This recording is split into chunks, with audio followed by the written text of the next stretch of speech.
The topic for today is 19.1 variation, and the second topic is adaptive features. About variation, you look at these two organisms. They are the same species, but they have different appearance. One is brown, one is white. So same species, different appearance. So there is variation. There are two types of variation: continuous variation and discontinuous variation. Number two, continuous variation means there is no distinctive feature. For example, height. There is no definite height. Definite height means, for example, let's say height is discontinuous variation, means it is either 50 cm or 100 cm, which is impossible. There are people in between 50 and 100. There are people taller than 100 cm. So it shows normal distribution. So most of the people come in the middle of the range. So of course there are people, let's say for example, height. So there are people shorter than average, lower than the norm, and there are people higher than the average height. So fewer at the extreme lower or upper ends. Mainly caused by environmental factor. Of course, it is caused by genetic factor, but if you keep on playing basketball, then your height might be different from your identical twins. So this is the continuous variation, and this graph is normal distribution. So mostly in the norm at the average, but there are extreme ends. For example, like what I say, extreme ends, there are people taller than the average, there are people lower than average. So for gender, different gender have different norm. So this is the female and this is the male, taller than girls. So there are other examples of continuous variation. For example, the color of the skin, the size of the leaves, the size of the palms, the size of the feet. What about this continuous variation? This continuous variation, you will find there is no intermediate. They are all definite categories. For example, blood group A, B, AB, and O. There is no in between A and B. There is no early in the morning you are A, afternoon you are B, then after you eat your dinner you become AB. No such thing. You will be forever A, you will be forever B, etc. There is no intermediate feature, and it shows discrete distribution, and it is 100% caused by genetic factors. So at the beginning you are slim, after you eat burger you become fat. So this is actually caused by environmental factor, caused by diet. So this is continuous variation. This continuous variation means what? Your fingerprint is in this pattern. After you eat, your fingerprint won't change pattern. So these are the four main types of fingerprint: blood group A, B, AB, O, single eyelid or double eyelid. This is also a genetic factor. With or without earlobe. Can or cannot roll tongue. Okay, come to this example about the color of the flower. So you look at the example on top. Purple flower is either purple flower or white flower. And then the example at the bottom, the second example, which is the color of the seed. So from the very red color to white color, no color. So the first one is continuous or discontinuous variation. What do you think? So there is no intermediate feature. So it is discontinuous variation. While the color of the seed has intermediate feature. So it is this continuous variation. Okay. Okay, genetic variation. Genetic variation, the differences are caused by genetics. For example, blood group, fingerprint, hair color, eye color, height. Environmental factors, for example, the pine tree on the right hand side, the picture on the right hand side, they can be the same species, but due to where they are, if they are putting in a pot, then they will be the growth will be stunted. If it is not in the pot, then it can grow very big. Okay, the next topic is causes of genetic variation. What are the causes? Of course, we need to discuss about mutation. What is mutation? Mutation is a sudden change of gene. So sudden change of gene causes number one be new alleles. Alleles means gene. Alleles means alternative form of genes. Okay, like we discussed in the past. See, the mutation is the only source of brand new characteristics in the gene pool, genomes. Okay, the mutation can affect the whole chromosomes. For example, trisomy 21. Trisomy 21 means what?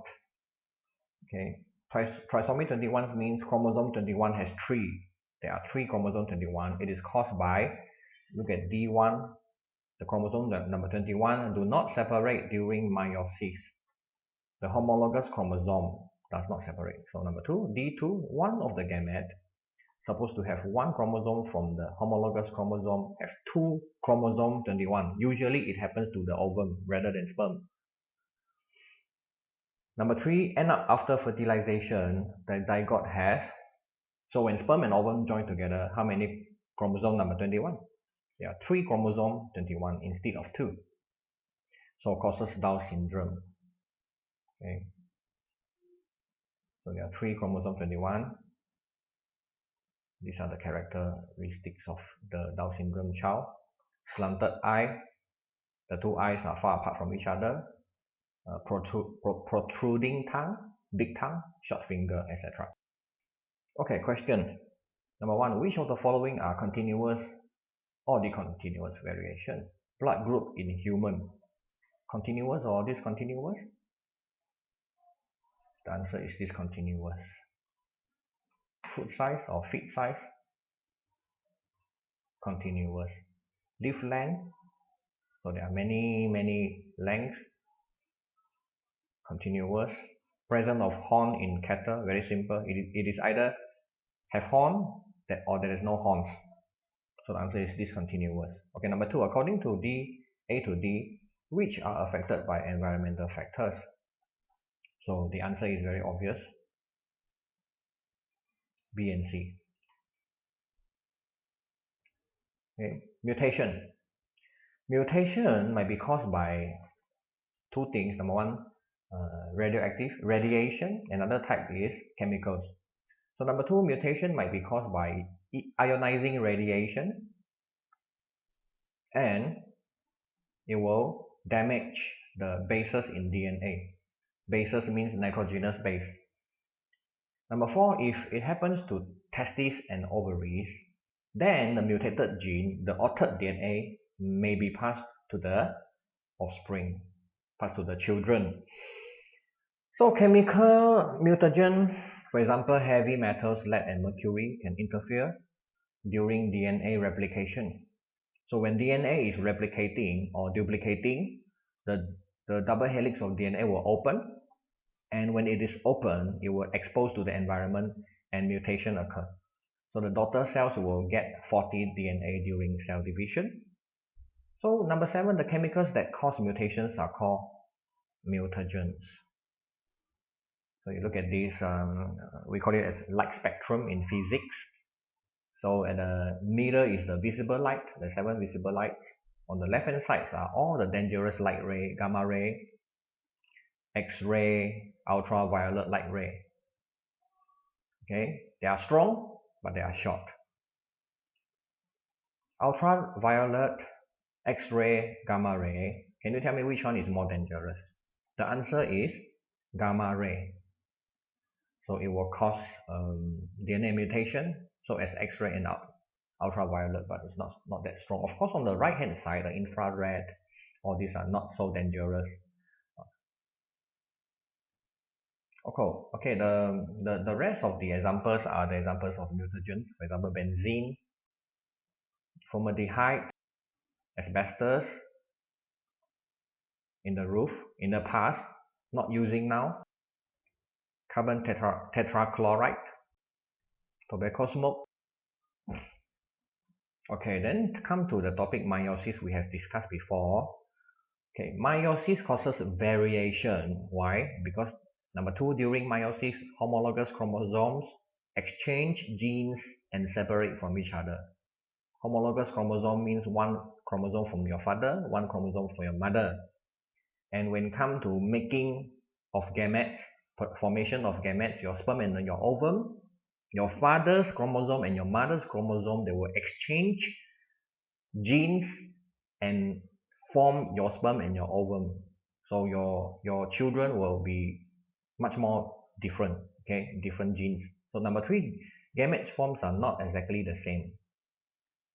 So during fertilization, number one, two gametes of opposite types, means ovum and sperm, can fuse together during fertilization and different combinations of genes can occur to form zygote. So you look at this picture, okay, so it can be many combinations. This one we don't have to further discuss about that. Okay, come to the next topic, 19.2, adaptive features. How to adapt to the environment to survive. These are the keywords. Okay. So for example, fish, how to adapt, how to live in water. So they need to have, number 2A, they have gill to obtain oxygen in water. So different species of fish have different adaptation. For example, the fish that live on sand in shallow water may have very flat sand-colored bodies to camouflage themselves. So I think the spelling is wrong, camouflage, flat, because the water is shallow. So what about the predatory fish? So they live in the open ocean. They have streamlined bodies to swim fast, and they have sharp teeth to kill their prey. Okay. Number three, the adaptation of fish. Yeah, the Jimmy seahorse. You look at this color. So if it is blue in color, very different from the color of the environment, then they will be easily detected by the predator. So it's very dangerous. So when they grow out, they become yellow color. So what does it mean by fitness? Number four, fitness is the word to describe how well adapted an organism is. Means if you have a higher fitness, greater fitness, number five, greater fitness means you have the greater chance to survive until adulthood and reproduce. So it's survival. It's talking about survival. Okay. Fitness. Xerophytes. Xerophytes are the plants that live in desert with short supply of water. Okay, for example, succulents and the cacti. Cacti means cactus.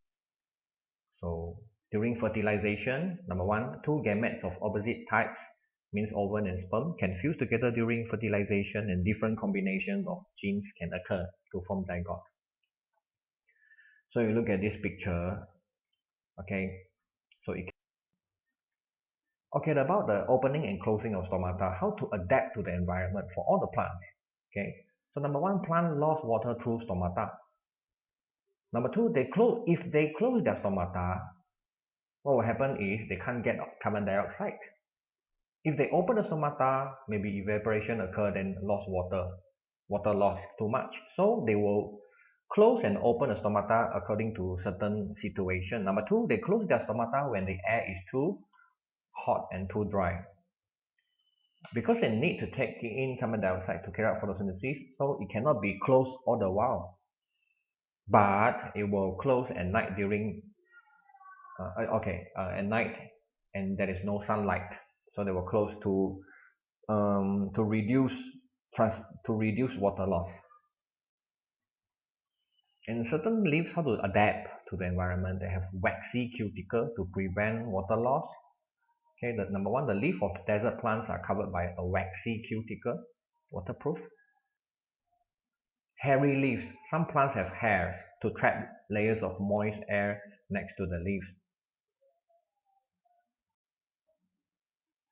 Stomata on underside of leaves. Most of the leaves, number one, most of the leaves with stomata on top of or at the bottom. The answer is at the bottom. You look at the picture first. We look at the picture first. Actually, the labeling of the picture is a little bit mistake.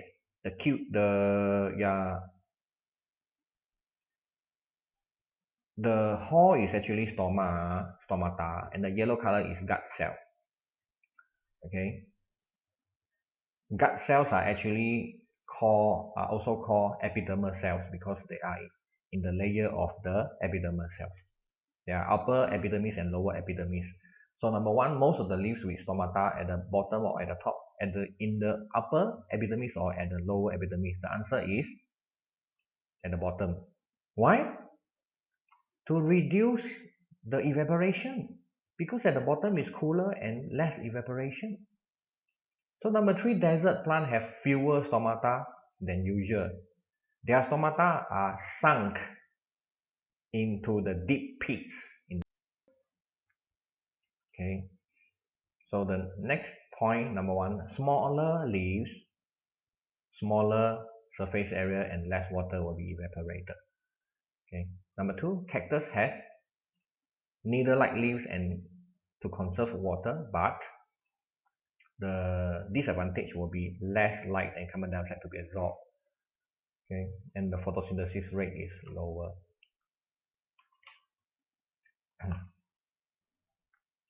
Hydrophytes. So the plants which live in water, how are they going to adapt? Number one, some plants live in very wet places or live in water. They have no problem with the water shortage because they are living in water. So there is no need to adapt to conserve water. But what is the problem that they face? They need to float on the surface of water to get sunlight. Of course, there are plants which live in water, so they have to stand up in water. Okay, for example, water hyacinth. The root is not attached to the bed of river. B, it floats freely in water. The stem and leaves stalks have hollow space filled with air for floating. So D is to tell you why they need to float. They float for getting plenty more what? Plenty more light for photosynthesis. And the stoma, E, the stoma are mostly on top of the leaf, even though the textbook says it's both sides, but actually mostly it's on top. F, the stomata at the upper epidermis allowed it to absorb carbon dioxide, and the cuticle is thinner.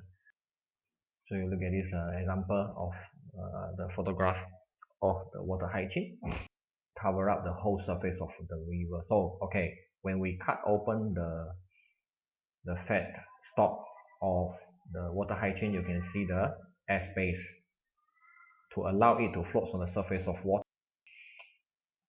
Airspace, and it is waxy, so that the water drops on the surface of the leaf and it will drop. It won't stay on the leaf. Okay, come to the past year questions. I think you have to answer them by yourself. Hydrophytes are plants that show many adaptive features for life in aquatic habitats. So this one is talking about lily, water lily. A student investigated that the density of stomata on the leaves of two different species of fresh water hydrophytes. These are the two species, the Brazilian waterweed and the water lily. Okay. So we discovered that the Brazilian waterweed, which is living under the surface of water, is in water. So we discovered that there is no stomata at all at the upper and the lower epidermis. There is no stomata. Okay. While water lily, 100% stomata are found on top of the epidermis. So please answer the question yourself. Thank you. This is our world. The topic today, variation, adaptive features. Please protect the earth.